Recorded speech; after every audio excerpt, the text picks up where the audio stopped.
Welcome to After the Buzzer, the Exeter and District's podcast, and I'm delighted that we've been joined by Darren BOLT tonight, one of our most experienced and respected officials in local league and probably the area. And I know you get embarrassed by me just saying that.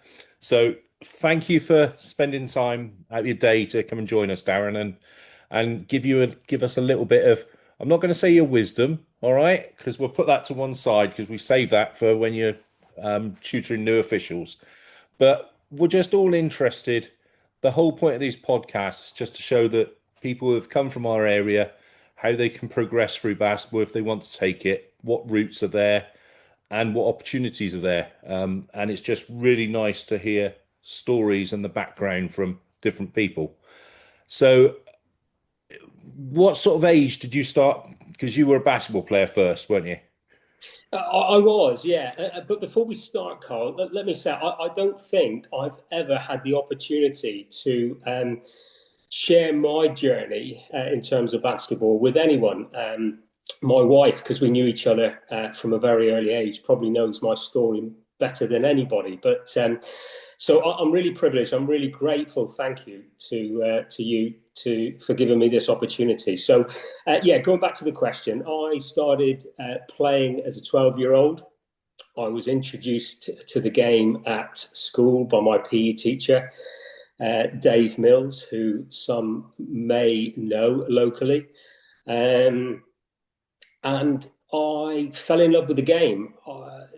And I heard a comment that you made to Troy earlier in the week where you said that when you started playing, you got hooked and the game just hooks you and brings you in. And that's exactly what happened to me from the age of 12.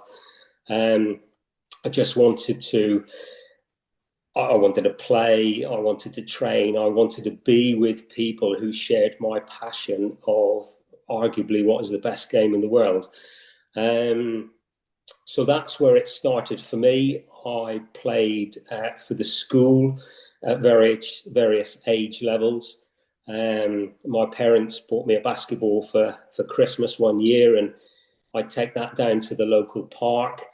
And there was a sign down there, a big square sign, which probably stood only about 7 foot from the floor, but it was my backboard, and I used to throw the ball up or shoot the ball up to my backboard and do layups on it and so on and so forth. But the irony, of course, is that that sign on that sign it had written no ball games. So thinking back now, every time I hit the backboard, it made an awful crash and noise. And goodness knows what the residents near the park must have been thinking every time I rocked up with a basketball ready to shoot some hoops.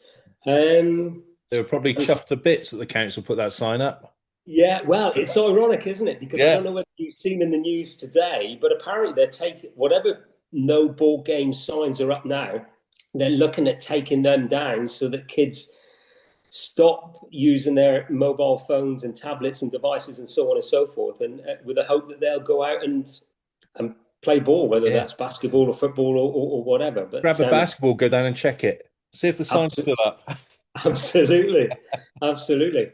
So yeah, that was my initiation into the game, and then I ended up playing or invited to play for Plymouth Basketball Club.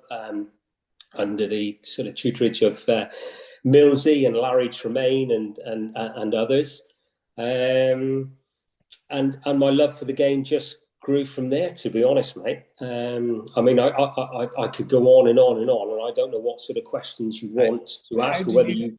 how did you get into officiating then?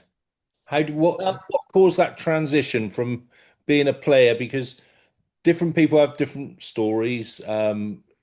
Yeah, I was speaking to Troy's was obviously he wasn't as good a player as he thought, and then he got hooked on coaching. You've had other players which have been injured and sort of transitioned into different ways. So transitioning into a floor official is quite a big jump from well, it's not quite as big jump nowadays, but it seems quite a big jump from being a player.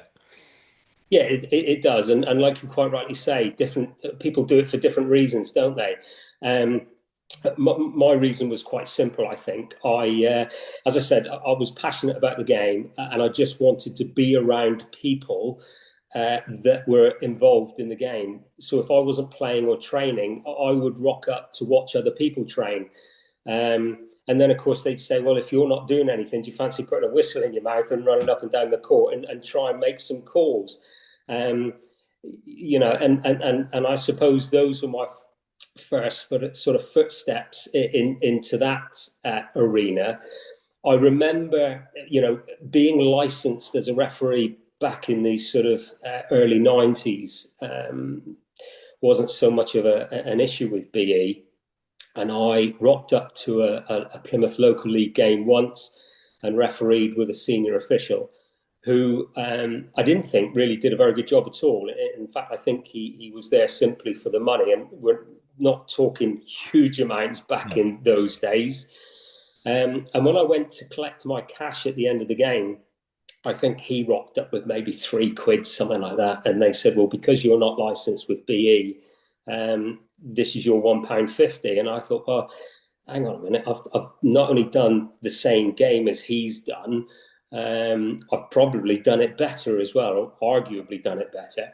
And I thought, well, no, if that's the way it is, then I need to get myself on a course and get myself qualified. And my only interest at the time, really, Carl, was I wanted to be involved in the game. It didn't matter how, whether that were playing or coaching, because I also coached a group of juniors back in the early 90s as well. You will remember players like Grant Evans and Ali Gall and Gavin Love and so on and so forth. And I was coaching them. So, I was. Sorry, are you taking credit for where they've moved on to?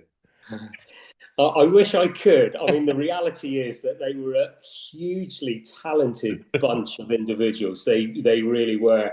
And if I did anything, it was just about bringing a little bit of order and structure to what they were doing, and probably nothing else. But the point I'm making is that if I wasn't playing, I Yeah. was coaching, and if I wasn't coaching, then I was refereeing.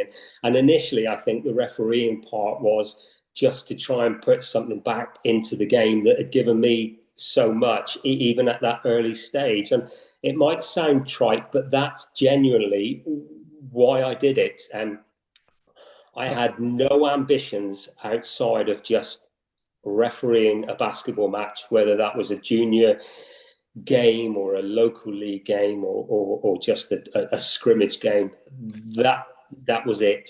I mean, I think to be fair to quite a lot of officials, that is the reason, that they gain so much out of it. As you said, you're never going to get rich from officiating. It's not a rich man's or rich person's job, but it's giving something back, isn't it? And you had that opportunity. It kept you involved and gave something back to local league. That's exactly it, and I still do. Yes. Sort of 40 odd years later, I still do, and I still I still love refereeing at any level. And my face might not say it all the time, but you know as well as I do that our jobs are really quite stressful, aren't they? We deal with things that a lot of people won't see in their lifetime, and basketball gives me that release and that relief, if you like, as well. Um, if you're turning up to Exeter Uni on a Monday night and the tip's delayed for a number of reasons, and I don't get home until 11, 11:30, then sometimes that can be a little bit stressful, I suppose, particularly if the 8:30 is closed and I've got to take a diversion somewhere. But I still really get a great deal out of officiating, whether that's an under 12 game, because I do those, believe it or not. I pick up under 12 games in Plymouth, or whether it's refereeing a BBL game, albeit I've retired now, but it matters not. I still love it. And also, can I say, when I walk through the door and I hear parents or kids saying, "That's Darren Bolt, we used to see him at the pavilions," or "We saw him at the pavilions," mate, honestly, it's such a feeling. I can't begin to tell you. I, it must make you glow inside. It must feel nice and warm inside. from that part of it. And we'll come on to you. As you say, you still do local league, you still do some national league. Back then, you were doing local league, transitioning into national league. Where did the steps come from? How did you? What made it happen? What was the transition into starting doing national league, and then suddenly it's ratcheting up, isn't it? Yeah, it's an interesting question, and you and Troy spoke of Rick Waldridge earlier this week when I had a look at your podcast, and I can remember picking up a junior game in Plymouth, and I think Rick was the coach at the time. Certainly, he was involved. And I picked up the game, and after the game, he knew me, but he didn't know me, if you like. And he said, "You're not bad at this. You ought to consider taking it further." And I think that was the nudge that I needed to take the next step. So you'll probably remember the same as me, that the old system of referees was grade 1, 2, and 3 before they decided it was going to be levels 1, 2, 3, and 4. And I forget which way it went. I think 3 was the lowest and 1 It was the went highest. backwards, didn't it, back then? Yeah, Yeah. I forget. But so I did my level 3 course back in maybe 1993 under Keith Mollard, and picked up that allowed me to get my license and just pick up a few games and nothing more. And I did this game, and Rick said to me, "You're not bad at this. You ought to consider taking it further." And then Roy Parslow, our good friend Roy, organised a level 3 course up at Exeter College under the tutelage of Pete Jakes. And I remember doing that. I don't remember too many of the other candidates, although I think Mark Burrows, if you remember, Mark was probably on it. And I passed that, and so being then, and that was the turning point from the old grades 1, 2, and 3 to the levels 1, 2, 3, and 4. So I became a level 3 referee effectively, and they were obviously struggling for National League referees then as much as they are now, because the games just started coming thick and fast. But interestingly, certainly in Plymouth at the time, they had some very, very good teams. They had Plymouth Raiders that were playing National League Division 1, or the old conference. And we're talking now sort of mid to late 90s. They had the Plymouth Rebels, who were the Plymouth Raiders' second team, Tamar Valley Cannons, who were a very good outfit, and Plymouth Racers, who were the women's team, who were also a very, very good outfit as well. So there was a lot of, I would argue, high quality basketball locally, so that I didn't probably have to travel that far. Right on your doorstep. Yeah, exactly, and picking up loads and loads of games as well.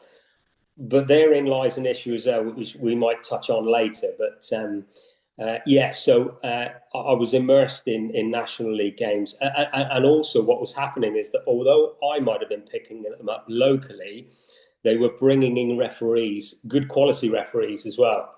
Paul Lee, FIBA from Wales, Majid Shahab, FIBA, and others, bringing them down to pick up these games with me.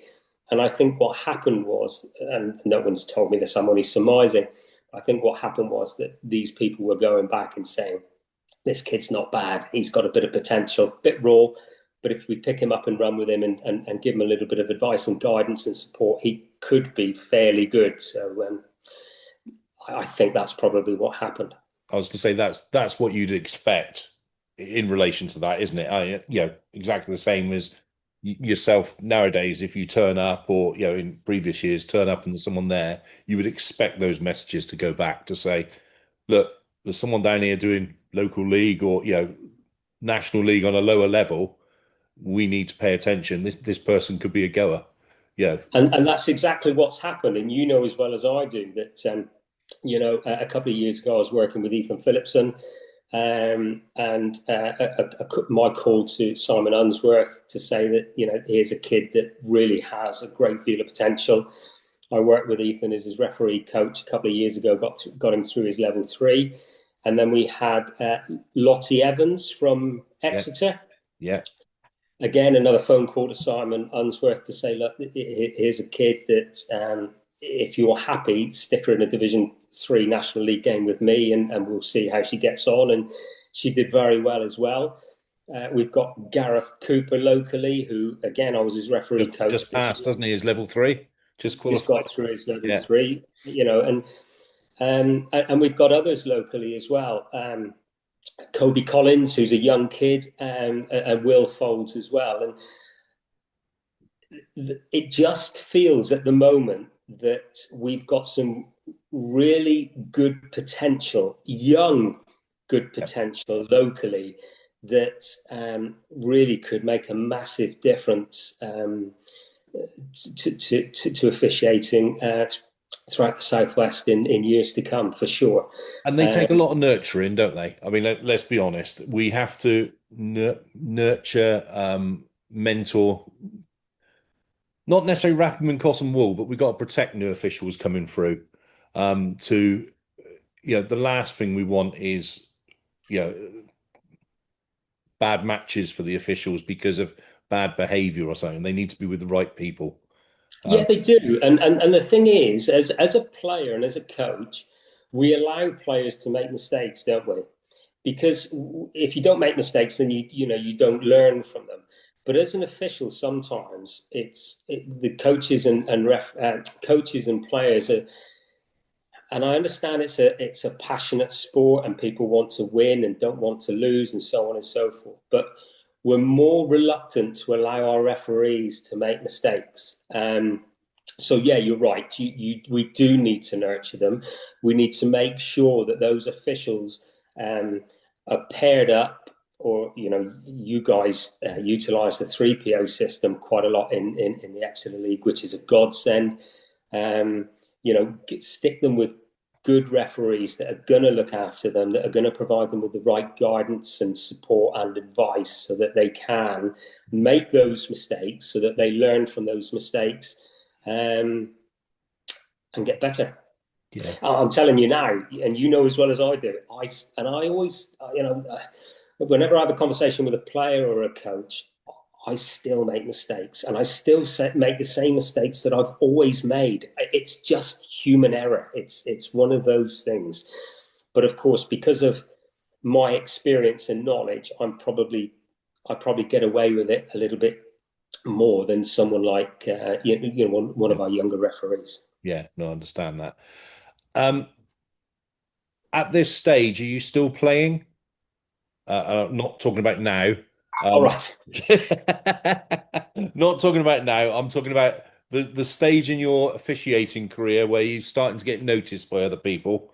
You've got two hats on now, haven't you? Which must be difficult to sustain if you are still playing.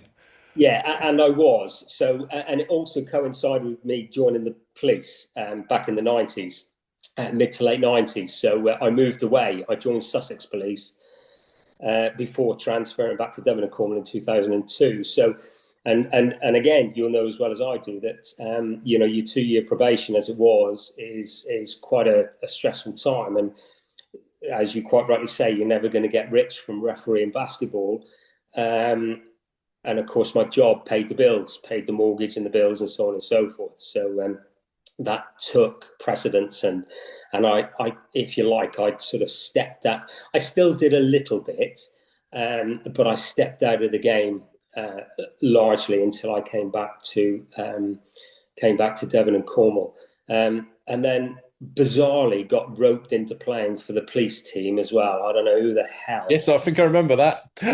Persuaded me to do that, but they were good days. They were good times, weren't they? Yeah. And it was a time when I was much younger and probably could juggle both at the same time. Yeah, well, I used to be thinner then as well. No, you didn't. Yeah, I did, honestly.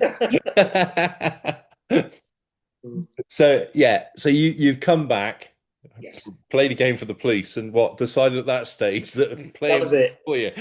Yeah, that was it. I'd had enough. Yeah, I decided to put. Yeah, so I came back, and I remember having a phone call from Richard Stokes, who is the ex-EuroLeague officiating director, and Roy Parslow, within sort of minutes of each other, really saying, look, we'd like you to, again, they must have been desperate for National League referees because Stop they putting asked me. yourself down, right? So I had a phone call asking if I would, pick up the whistle again and start refereeing. And it came at a time when I really wanted to do it. So I did. I was picking up a lot of games again. The odd Plymouth Raiders when they were in Division 1 before they went up into the BBL. And then and also I'd be doing the Rebels game perhaps, which was the game before the main event at the pavilions, and referees were coming down beforehand, picking up the Plymouth Raiders game, but seeing me referee the game before. And again, I think it was going back to be to say, look, this kid's all right. We ought to try and nurture him and bring him on. And I did a couple of international referees clinics. When I say a couple, I couldn't get enough of them. I was doing loads, met lots of people, made some very, very good friends, some of which I'm still in contact with today, and was persuaded to do my level 4, and then invited to referee in the BBL from 2003, 2004. And so it's even if you have the level 4 qualification, it doesn't mean that you referee in the BBL. You are invited into that group of officials. So it's like a little select group then. Well, I wouldn't call it select, mate, but right. it was a group, and I was one of the lucky ones that got invited in. But at that time, I'd formed some really close friendships with people like Will Jones and Hayden Jones and Paul Lee and Thackeray and others as well, and learning lots very, very quickly because they would share the benefit of their experience and knowledge with me, and like I say,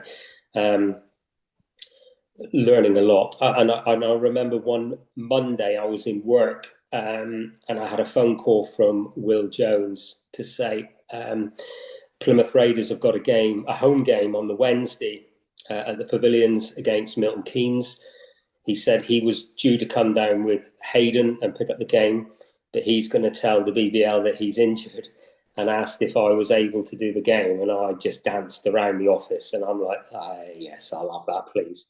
And I just thought to myself then, mate, that if that's all I do, if that's the only game that I have, I can say that I've refereed in the BBL. And almost 20 years later, I was still doing it. So I must have been doing something right somewhere. And what's it like to officiate in pavilions in a BBL game? What's the volume like around you, and especially your first game going there? How nervous were you? Apprehensive? Yeah, I don't remember, to be honest. I can remember sometimes the pavilions would just absolutely rock. It wasn't a sports arena; it was a theatre that they turned into a sports arena. So the acoustics in there were just something else. And when Plymouth were doing well, and you got 1,500 people screaming their lungs out, it made the hairs on the back of your neck stand up, genuinely. It was a great place to be. I loved refereeing there, but it wasn't without its challenges, because I found myself being there a lot, and that, as I say, that brings its own challenges, and perhaps that's a conversation for another day. But I love my time there, and interestingly, back in 2014, I was nominated for the Plymouth Herald Sports Official of the Year award, which was done at the Plymouth Pavilions, and I went with my wife, and I was sat on a table with some huge sports stars, and I just looked at myself and thought, what the hell am I doing here? But anyway, as it happened, I won, and they said that one of the comments was that Darren's always at the Pavilions. It's his second home, and it kind of did feel like that a little bit occasionally. But it's a great place. The atmosphere was fantastic. The acoustics were great, and I just had a ball. I had a blast. I loved it. When you're officiating in places like that with a lot of noise behind, and you're obviously, you're concentrating on your game. I'm not talking about timeouts, etc. Although, even during timeouts, as officials, you're discussing tactics and what's likely to happen, etc., and almost trying to second read the game. Can you hear individual comments from the crowd, or is it just white noise behind you? It's white noise. And that's a really good question, actually, because I remember back. So if we reel back to the 1990s, and I picked up a game with Mark Burrows, actually, at the Pavilions. Plymouth Racers, the women's team, were playing there. And there must have been about half a dozen people in the crowd. And it was the game before the main event. So no one rocked up, really. And there must have been, I don't know, let's say there were 10 people in the crowd watching the game. I could hear every single comment. And in fact, I remember someone shouting to me, "Darren, you're rubbish. You ought to stick to local league." And I thought, oh my God, I just wanted the ground to open. But I didn't realise my voice was that loud, Darren. I apologise. But when it's when you got 1,500 people, yeah, you can hear the boos when they all boo together. But the individual comments you can't generally. Apart from one time, I remember, you might not recall, but my lad Chris refereed in the BBL when he was about 18. He picked up about 3 or 4 games, I think, before he joined the RAF, and his refereeing sort of tailed off a little bit. But anyway, I did a game with Chris and Hayden Jones, and I heard someone shout from the crowd to Chris, "Does your dad know you're here?" And I have to say that tickled me a little bit. Did you react to it? No. Yeah, right here. But inside I was chuckling. I thought that was really funny. Okay, so quite a few years of BBL officiating. Yes. What's your next step after that? International refereeing? I wish. I mean, there are a number of different reasons why I didn't, and I think listen. I'm not bitter, but I think that because of where we live down in the southwest, our opportunities are not as readily available as they are in some of the the more cosmopolitan areas, London and Birmingham, Manchester, so on and so forth. Again, it's probably for another conversation, but in order to try and get better games, I've had to pay to go away to get those better games. I've had to suck up the travel and the fuel and so on and so forth. Yeah, I don't think the opportunities are open to us as they are in other areas, and I think that's probably why I didn't become an international referee. I don't want to sound conceited, but I genuinely believe I had the desire for sure, and I think with the right support and guidance, I had the ability as well. But it didn't happen. But the next best thing, of course, was I was invited to become a FIBA Commissioner in 2011. So I did. I went to Munich and passed their 3-day course, and spent 6 years as an international FIBA Commissioner, which was the next best thing, and it was a blast, mate. And managed to see some countries and be part of their culture, countries that I probably would never normally have visited. So it was a good time for me. Again, not without its issues, because being a cop was difficult to get time out of the job.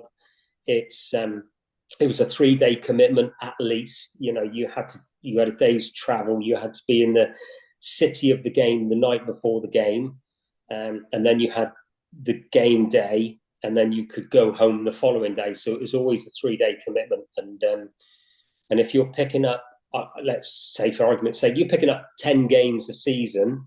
That's your annual leave gone. That's your annual leave gone. Yeah. That's 30 days. So, it wasn't without its challenges. But I had a blast.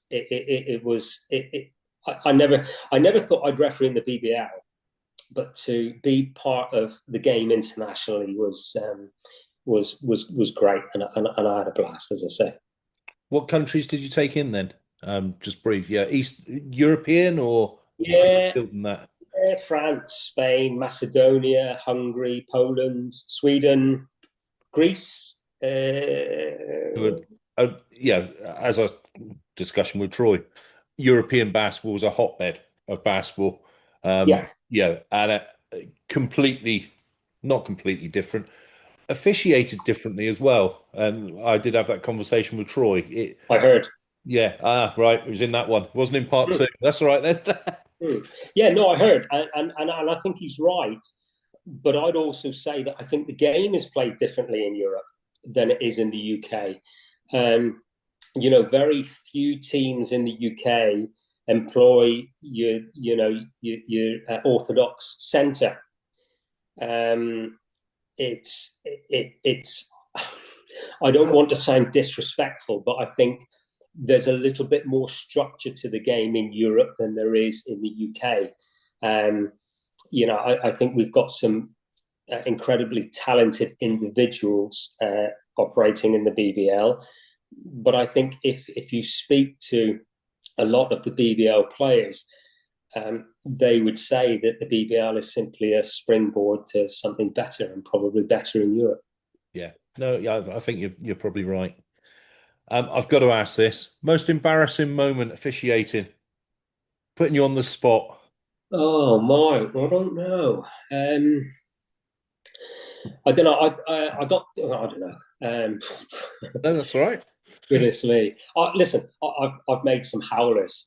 I've made some howlers in the game, and I've thought, oh God, I don't want to be here. I've done loads of games on TV. Fortunately, I've done a lot of final games as well. I was lucky enough to be given several prestigious finals, all covered on TV. I can remember doing a game at the Pavilions, probably in my last year actually, and got taken out by a Plymouth player on the baseline. But I don't know. You have put me on the spot, and I can't think of anything really funny to say. Apart from the fact that... Which arena would you say was the best one you've officiated at, or most enjoyable? Oh, the O2, without a doubt. Right. The O2. And that'll be at one of the finals then. Yeah. That was pretty special. I've only ever done that once, but that was pretty special. But there are so many that they've all got their. I've been fortunate enough to referee finals and semi-finals at the NIA in Birmingham, and when there's 10,000 people there, it's pretty special as well. But yeah. Okay.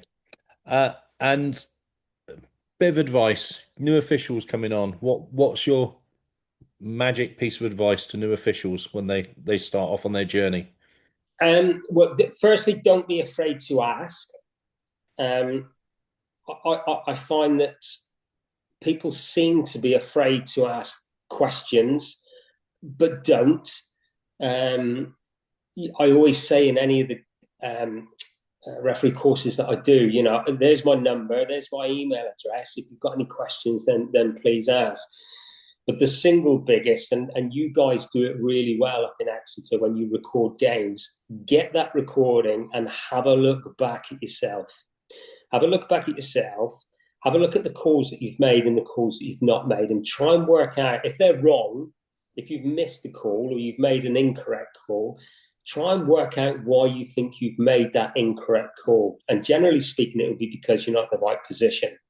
But you'll only see that if you look at yourself back on the video or on tape or whatever they call it these days. Yeah, and I'd also say watch how referees referee the game. Uh, I still take bits out of the way that I see other referees refereeing and think, oh, I can incorporate that into my game because I quite like the way they deal with that, or I quite like the way that they've done that, or whatever. So long as you're still using the FIBA mechanics, there's no reason why you can't sort of just absorb a little bit of what other people are doing and incorporate it into your game. No, brilliant. Um, Darren, we're coming up to the end, so I'm going to round out. There might be a part two coming on this, but I want to say thank you very much for your time. Thank not just tonight. All right, thank you for your time and support to all the officials, new officials, the support to Exeter and District because we couldn't do a lot of it without you. Your dedication is much respected all across the area, and you. And I said it to Troy. I say it to you. I've said it, or people have said it to me about different things. We're not lucky in what we do. There's a lot of work that's gone in the background. We might be lucky in the timing, but you've got to have put the work in and the dedication to be there to take advantage of whatever happens. So, where people say, it was luck this happened to me, timing's the only luck that comes into it at the end of the day. But thank you very much for your time tonight. It's much appreciated. I'm sure we'll see a lot more of you in the future. All right. It's been my pleasure, mate. I've really enjoyed it. Thank you ever so much. Good. All right. Look after yourself and have a And you, good pal. summer. All right. See you Catch soon. you. Cheers. Bye.